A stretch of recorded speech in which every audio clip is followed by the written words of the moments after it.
This was a style that people, especially around this area, were known for making, but it's also in other parts of the mountains, where before they had access to factory-built banjos, or they, didn't have the resources for it. They would make these, which are they're mostly wood, and they'd use an animal skin for the head. You know what that skin is? Probably groundhog. Groundhog. But yeah, here's your report. Well, I'd like to say thank you for the award for the family. I'd like to say thank you to my grandpa Tab Ward for all the times, sitting around the house with him. I'd go down and stay with him at his house, and he'd come and stay at our house and learn how to play the banjo and listen to all his ballads and singing. And thank you to my dad, N.T. Ward, for his knowledge of teaching me, the instrument making, the woodworking, and the wild crafting, and just so much knowledge he passed down to me that I really enjoyed. And thanks to my grandma and my mom for all the old songs and ballads and stories they told. Ever since childhood you listen to those and they become a part of you. And to my sister, she played the piano and sung, so we sung a lot together.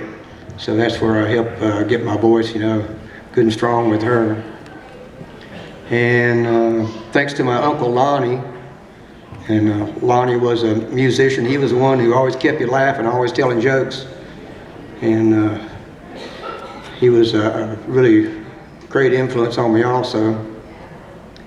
And the old Beach Mountain up there, when I was a kid, it was like a mystical place for me. You'd go up there and listen to all these people. You'd go to Ray Hicks's house and hang out with Ray. And Ed Presnell was another one that played the dulcimer and stuff. You'd hear all these old ballads. It's like going back in time, to a time when there was kings and queens and castles and knights.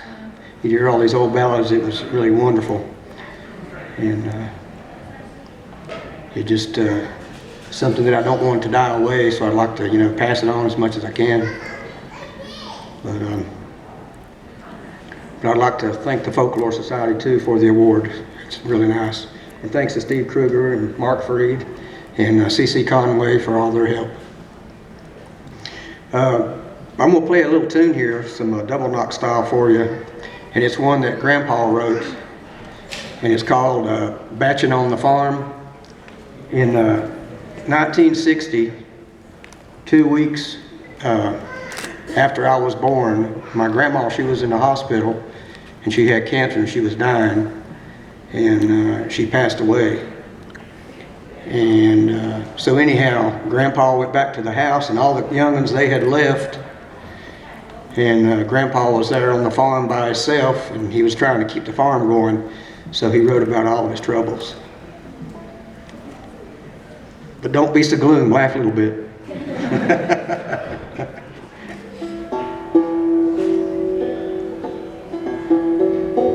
Now I brought this banjo with me today because this is Grandpa Tab's banjo. And my Aunt Martha, there's another person I'd like to thank. She's been the one who has worked on keeping the family, all the pictures and photos. She's still working on it to this day, putting all the stuff together. And not just the Ward family, but all of our kinfolk off the Beach Mountain. But she gave me this banjo, and I brought it today so I could play it.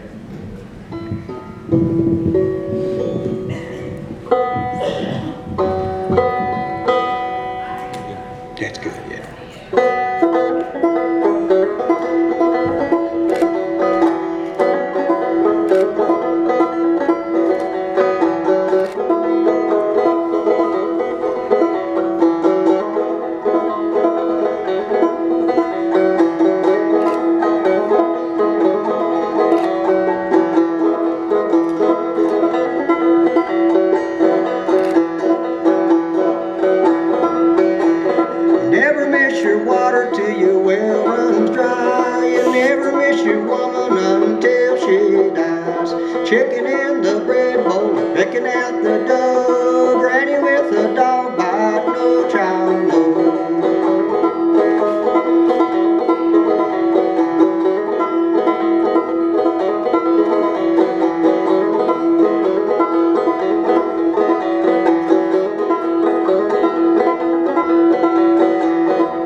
the bread bowl, picking out the dough. Granny with the dog bite, no child knows.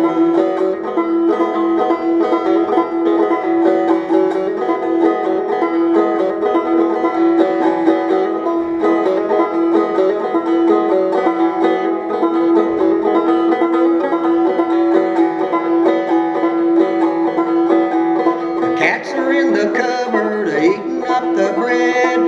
Flies are in the sugar bowl kicking up the lead. Chicken in the bread bowl picking out the dough. Granny with the dog bite, no child knows.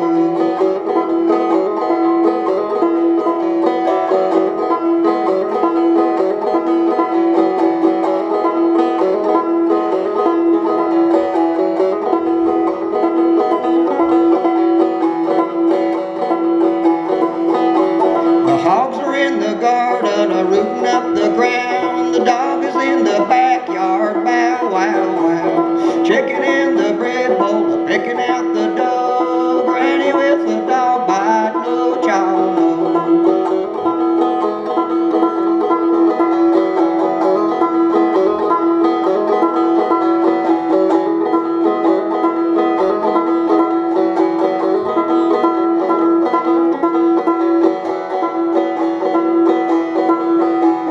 Sheep are in the cornfield eating up the corn. The cow is in the milking gap kicking up a storm. Chicken in the bread bowl picking out the dough. Granny with the dog bite, no child knows.